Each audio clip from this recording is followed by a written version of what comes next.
Dear Papa Choy, magandang araw po sa inyo at sa lahat ng nakikinig sa inyong channel. Ako po si Emmy. Hindi ko tunay na pangalan. 28 years old at taga Leyte.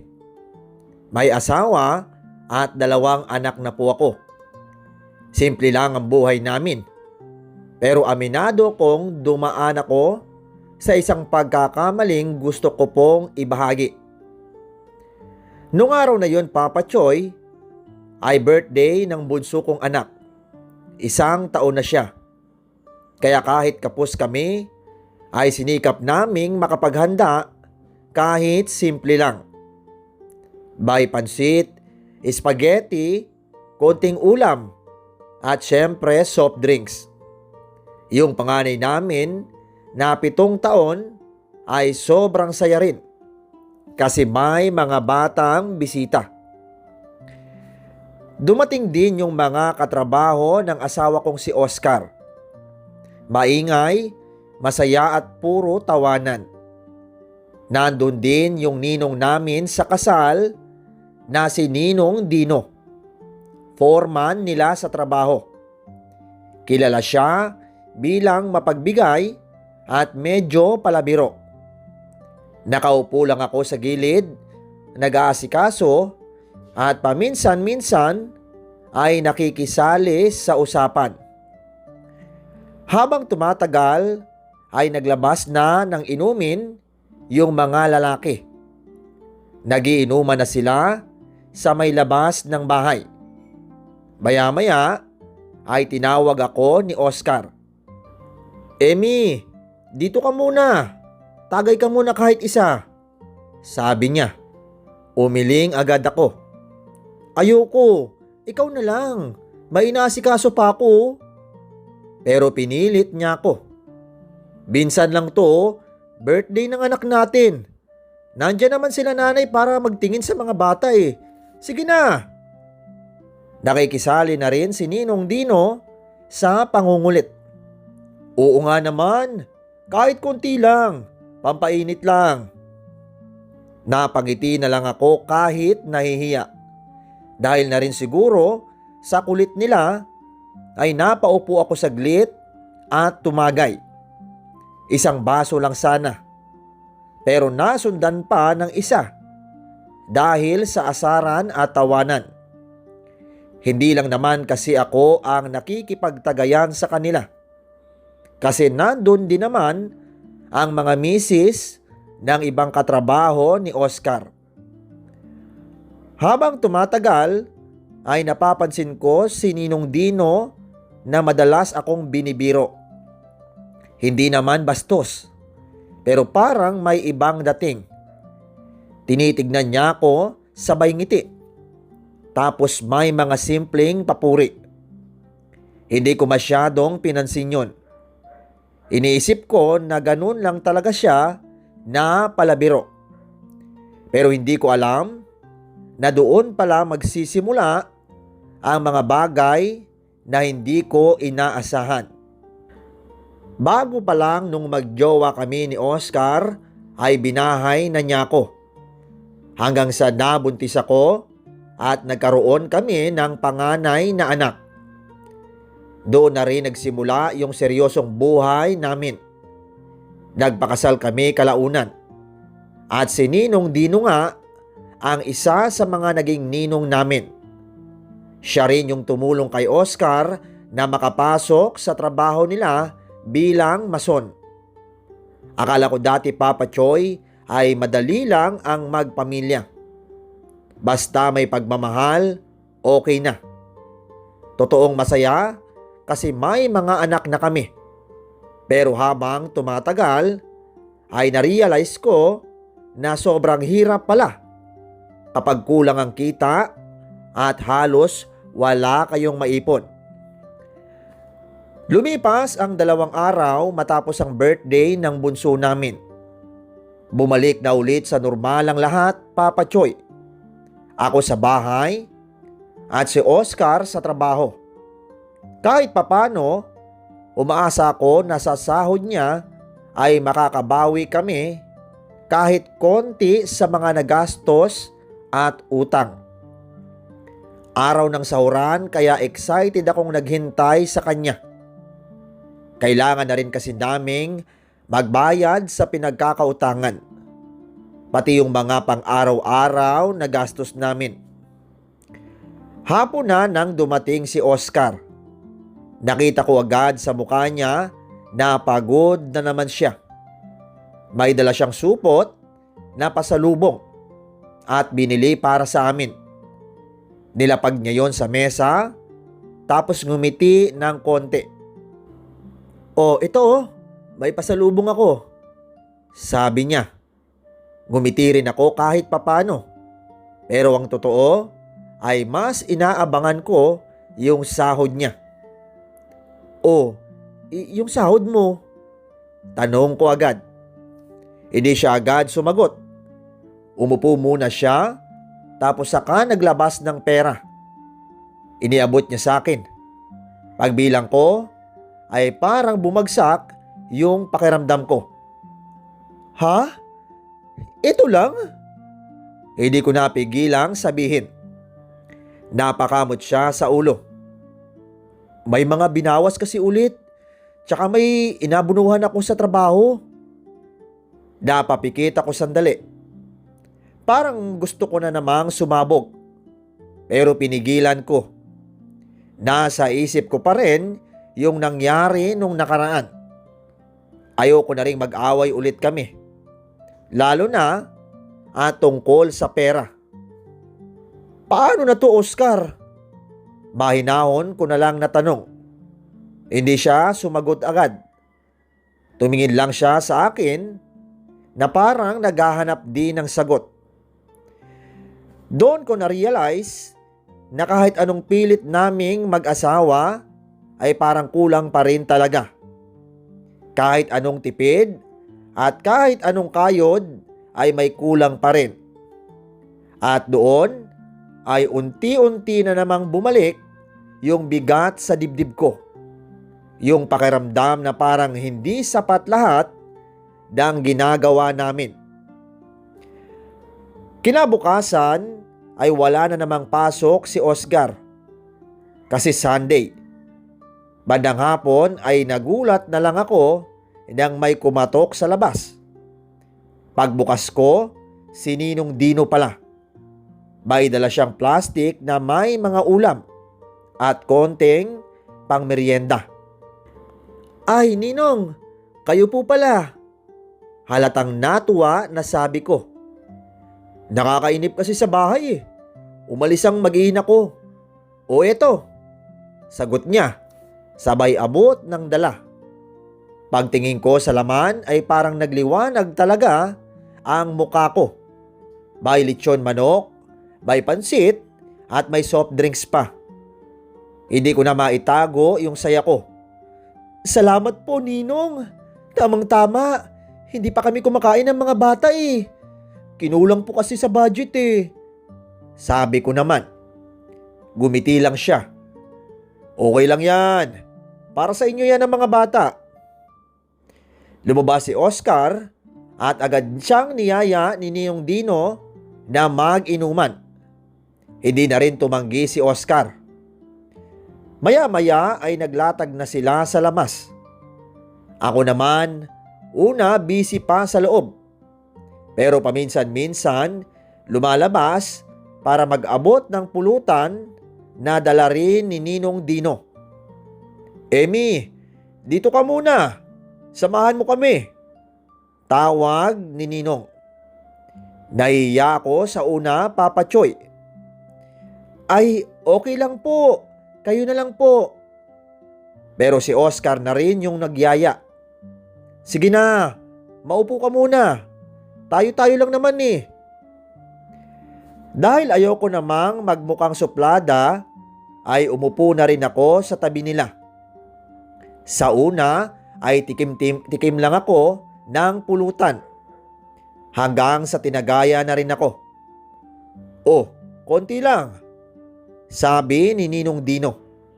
Napangiti na lang ako.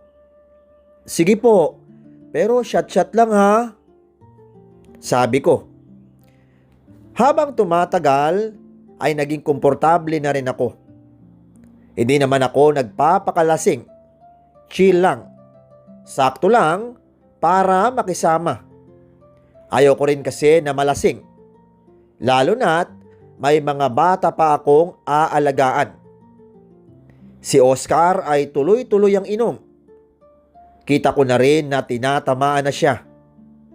Hanggang sa maya-maya ay tumayo siya. Pasok muna ako saglit, sabi niya. Pero hindi na rin nagtagal ay tulog na siya sa loob. Naiwan kami ni Ninong Dino sa labas. Tahimik na sandali. Tapos bigla siyang nagsalita.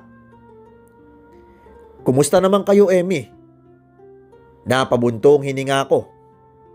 Hindi ko alam kung bakit. Pero parang bigla akong naging komportable na magkwento. Ayun po, okay lang kahit papano. Sagot ko.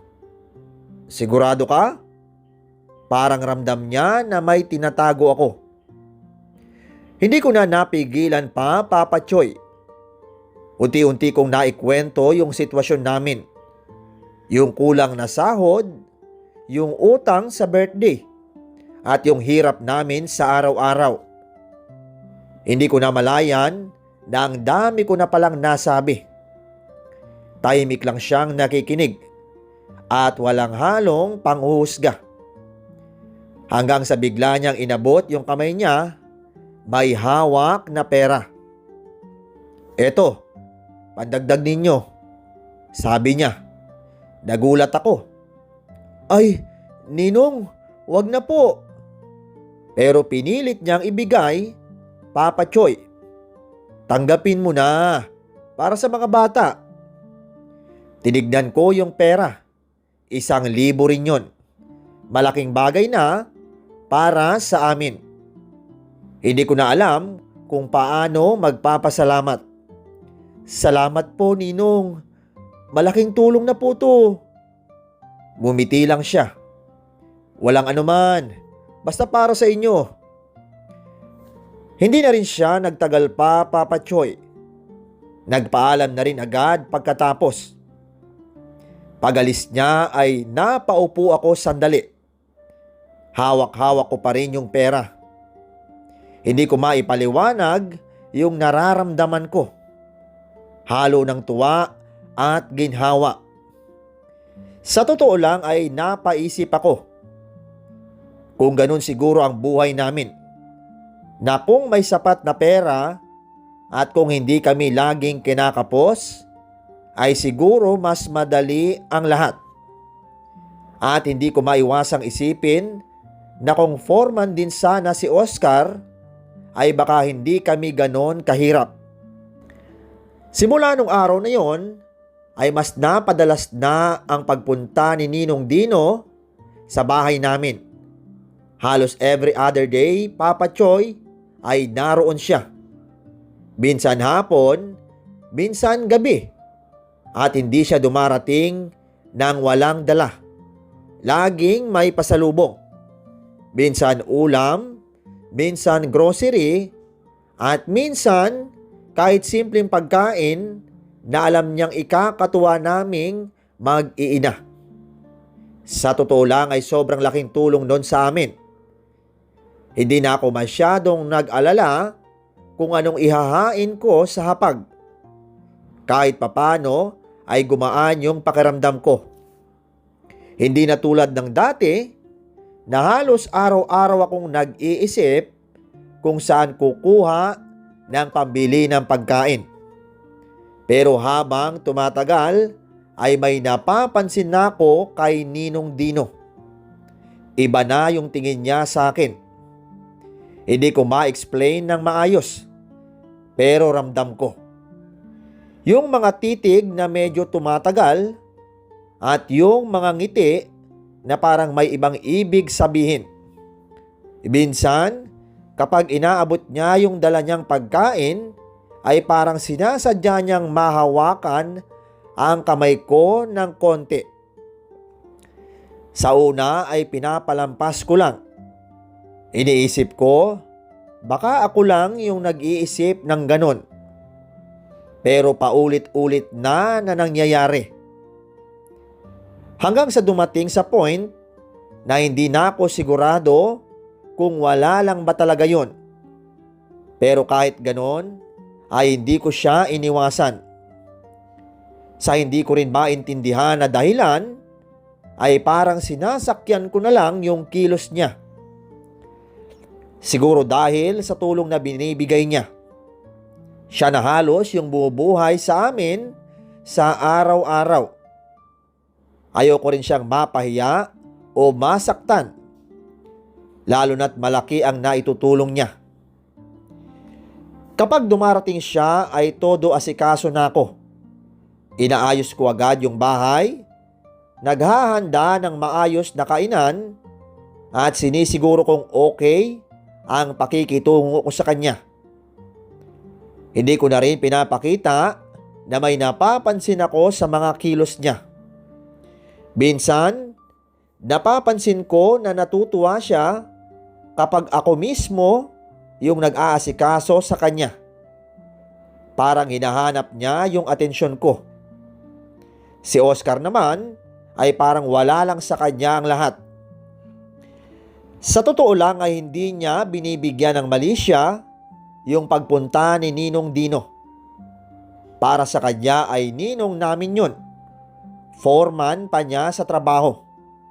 Normal lang na dumalaw at tumulong. At siguro kasi nakikinabang din siya. Napansin ko rin kasi na simula nung mas naging okay yung daloy ng pagkain sa bahay, ay hindi na ako ganon kabunganga. Hindi na ako masyadong nagrereklamo tungkol sa pera. Hindi na kami madalas magtalo. Kaya siguro sa isip ni Oscar ay okay lang lahat. Minsan pa nga, siya pa yung nagyayaya kay Ninong Dino na bumalik ulit. Daan ka lang ulit, Ninong, ha? Sabi niya minsan. Ngumingiti lang si Ninong Dino, sabay tingin sa akin. Basta okay lang kay misis mo, sabi niya. Napapangiti na lang ako, Papa Choy. Pero sa loob ko ay hindi ko alam kung anong mararamdaman ko. Doon na rin nagsimula yung pagbabago sa sarili ko. Unti-unti ay nasasanay ako sa presensya ni Ninong Dino. Nasasanay ako na may dumadating na tulong nang hindi na kami nahihiraman. Nasasanay ako sa ginhawang hindi ko naramdaman dati. At kasabay nun, ay parang unti-unti rin akong nagiging kampante sa sitwasyon na alam kong may mali. Minsan, kapag mag-isa ako, ay napapaisip ako. Tama pa ba yun? Pero sa tuwing makikita ko yung mga anak ko na may maayos na pagkain, na hindi nagugutom, ay nawawala yung tanong sa isip ko. Napapalitan siya ng isang dahilan na para sa kanila lang lahat. Hanggang sa dumating sa punto na hindi ko na rin napapansin na masyado na pala akong nadadala. Yung simpleng pakikisama ay nagiging mas malalim na. Yung simpleng pagtanggap ng tulong ay nagkakaroon na ng kapalit kahit hindi pa sinasabi ng direkta. At kahit alam kong delikado na yung nangyayari, ay pinili kong huwag pansinin. Dahil sa totoo lang, ay mas nangingibabaw yung ginhawa kesa sa takot. Isang hapon ay tahimik lang ang bahay. Nasa kusina ako, nag-aayos ng lulutuin para sa hapunan. Tulog ang dalawa kong anak. Kaya sinasamantala ko yung katahimikan para makapagpahinga kahit paano. Bigla akong nakarinig ng pinto na bumukas. Sa isip ko, Papa Choy, ay si Oscar yun. Baka napaaga ang uwi o half day lang siguro. O ang aga mo naman. Hindi na lumingon na sabi ko pa. Pero walang sumagot. Napakunot ang noo ko. Bago pa ako makalingon, ay bigla na lang may yumakap sa akin mula sa likod. Nagulat ako. Mabilis akong napaatras at pagharap ko ay si Ninong Dino. Ninong! Gulat na sabi ko. Hindi ako makapaniwala. Anong ginagawa niyo dito? Hindi siya agad nagsalita. Nakatingin lang siya sa akin ng seryoso. Iba na sa nakasanayang kong palabiro niyang itsura. Bigla akong kinabahan. Ninong, hindi po tama to. May asawa po tayo pareho. Sabi ko agad, sabay layo sa kanya. Pero imbis na umatras, ay lumapit pa siya ng konti. Tapos dahan-dahan siyang naglabas ng pera mula sa bulsa niya. Makapal na makapal, Papa Choy. Iniabot niya sa akin, pero hindi ko agad tinanggap. Ibibigay ko to sa'yo. Basta pagbigyan mo lang ako. Mahina, pero diretsyo na sabi niya. Parang tumigil ang mundo ko sa sinasabi niya. Napatingin ako sa pera, tapos sa kanya. Ninong, hindi po pwede. Sabi ko. Pero ramdam ko na mahina na yung boses ko. Sa totoo lang ay hindi ko maipaliwanag yung nararamdaman ko. Halo-halo na. Takot, hiya, pero may kung anong init na hindi ko rin maintindihan. Hindi ko rin maikakaila sa sarili ko na halos 2 buwan na rin kaming hindi naglalabing-labing ni Oscar. Laging pagod at laging walang gana. Parang nawala na yung dating lambingan sa amin. At ayon si Ninong Dino. Nagbibigay ng atensyon, ng tulong, at ng kung anong kulang sa buhay ko. Amy, walang makakaalam. Dagdag pa niya. Tahimik ako at hindi makasagot. Sa isip ko ay mali. Alam kong mali. Pero sa puso ko at sa sitwasyon namin ay parang may bumubulong na tanggapin ko na lang. Para sa mga anak ko at para sa amin. Hindi ko namalayan na hindi na ako lumalayo. Hindi ko rin namalayan na unti-unti akong nadadala sa kanya. Hanggang sa tuluyang kong ibinigay yung sarili ko. Hindi dahil sa pagmamahal, kundi dahil sa kahinaan ko, sa pangangailangan at sa emosyon na matagal kong tinago. Pagkatapos noon ay tahimik lang ang lahat. Pero sa loob ko ay alam kong may nagbago na. At alam kong hindi na basta-basta mababawi ang lahat. Pagkatapos ng nangyari, Papa Choy, ay hindi na rin nagtagal si Ninong Dino. Parang walang nangyari. Nagpaalam lang siya at umalis. Naiwan akong mag-isa sa bahay. Hawak yung perang iniabot niya na halos 10,000 rin yun. Tinitigan ko lang yun ng matagal. Hindi ko alam kung matutuwa ba ako o maiiyak. Halo-halo yung nararamdaman ko. May guilt, pero may ginhawa rin dahil alam kong malaking tulong yon sa amin. Pagdating ni Oscar, ay hindi ko alam kung paano ko siya haharapin. Hindi ako mapakali. Araw pa naman ng sahod noon. Amy, eto lang muna. Sabi niya sabay abot ng pera. Pagbilang ko ay 500 lang. Yung iba, pinangbayad ko na sa utang. Dagdag niya. Tahimik lang ako. Dati, siguradong magagalit na naman ako. magrereklamo at magtatanong kung paano na kami. Pero ng mga oras na yon ay wala na. Parang may nawala sa loob ko. Hindi na ako nagsalita pa, Papa Choy. Hindi na ako nagbunganga. Wala na rin akong ganang makipagtalo. Sa isip ko ay may pera naman ako. Kinabukasan ay bumalik ulit si Ninong Dino. May dala na naman siyang pagkain tapos nagyaya ulit ng inuman. Hindi tumanggi si Oscar. Maya-maya ay nag-iinuman na naman sila sa labas. Tulad ng dati, sumali na rin ako kahit konti lang. Hindi nagtagal ay nalasing na naman si Oscar. Pumasok na siya sa loob at natulog. Naiwan na naman kami ni Ninong Dino. Tahimik ulit. Pero alam namin na pareho kung saan papunta. Tulog na rin ang mga bata. Walang istorbo at walang makakaalam. At doon ay naulit na naman ang kasalanan. Hindi ko na siya pinigilan. Hindi ko na rin pinaglaban ang tama.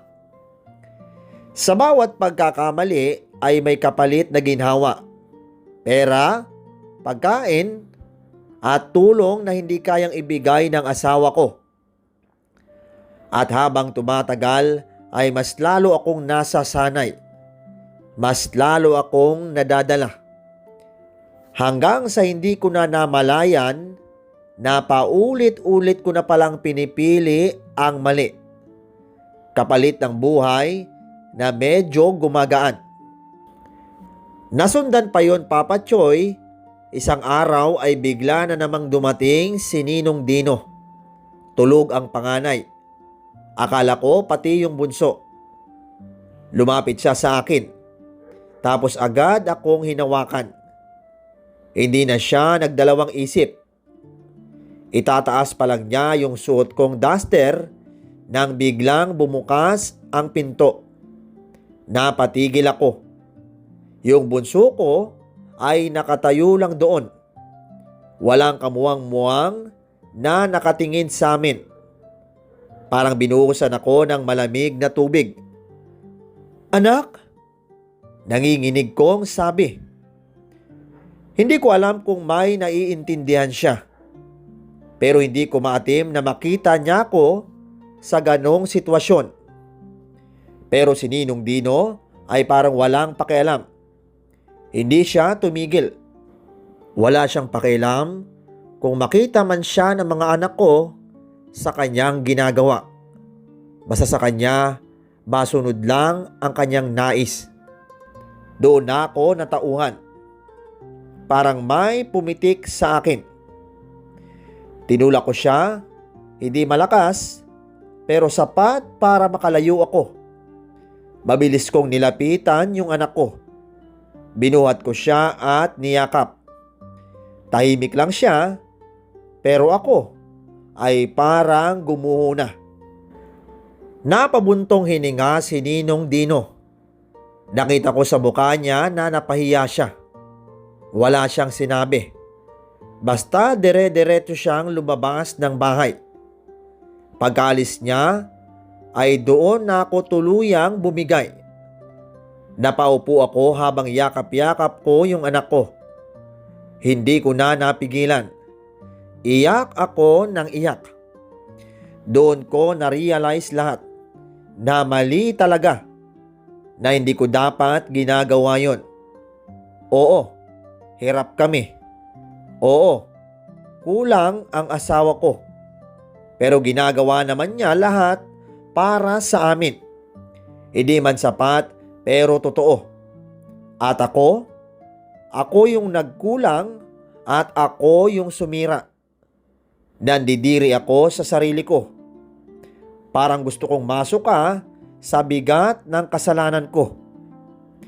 Habang yakap-yakap ko yung anak ko, ay paulit-ulit kong sinasabi sa sarili ko, Hindi na mauulit. Simula noon, Papa Choy, ay tuluyan na akong umiwas kay Ninong Dino. Kahit may inaabot ito, ay hindi ko na tinatanggap. Tahimik lang si Oscar. Pero ramdam niya na may ayaw na ako sa ginagawa ni Ninong Dino. Kaya hindi na rin siya nagpumulit. Unti-unti ay tumigil na rin si Ninong Dino sa pagpunta. Dumiskarte ako. Nagsimula ako na magtinda sa harap ng bahay namin ng mga ulam at merienda. Kahit maliit lang sa una, ay dinagsa rin ng mga suki. Hanggang sa lumaki at naging karinderya. Unti-unti naming nabayaran ng mga utang at gumaan ang buhay. Kalaunan ay nagdesisyon si Oscar na mag-resign at tulungan na lang ako sa negosyo. Lumipat kami ng bahay at doon nagsimulang muli. Tahimik at simple na parang na-reset ang buhay namin. Sa ngayon ay tahimik kaming namumuhay na mas puno pa ng pagmamahalan. Hindi ko man sinabi kay Oscar ang nagawa kong kasalanan, ay ilang beses ko na yung hinihingi ng tawad sa Diyos. At naniniwala ko na nabawi ko na ang kasalanang yun dahil nagsumikap ako na maging mabuting ina at asawa. Maraming salamat po. Emmy, mahalaga yung ginawa mong paglayo at pag-amin sa sarili mo na mali na. Hindi lahat ay may lakas ng loob na magbago. Ipagpatuloy mo yan. Ingatan mo ang pamilya mo at huwag nang lilingon sa nakaraan. Ang mahalaga ngayon ay bumawi ka at pinili mo ang tama. Mga kaibigan, kung napukaw ang puso ninyo sa kwento ni Emmy, sana ay mag-like, mag-comment at i-share ninyo ang kwento niya. Huwag kalimutang mag-subscribe para lagi tayong magkasama sa mga kwentong may aral. Maraming salamat po sa inyong lahat.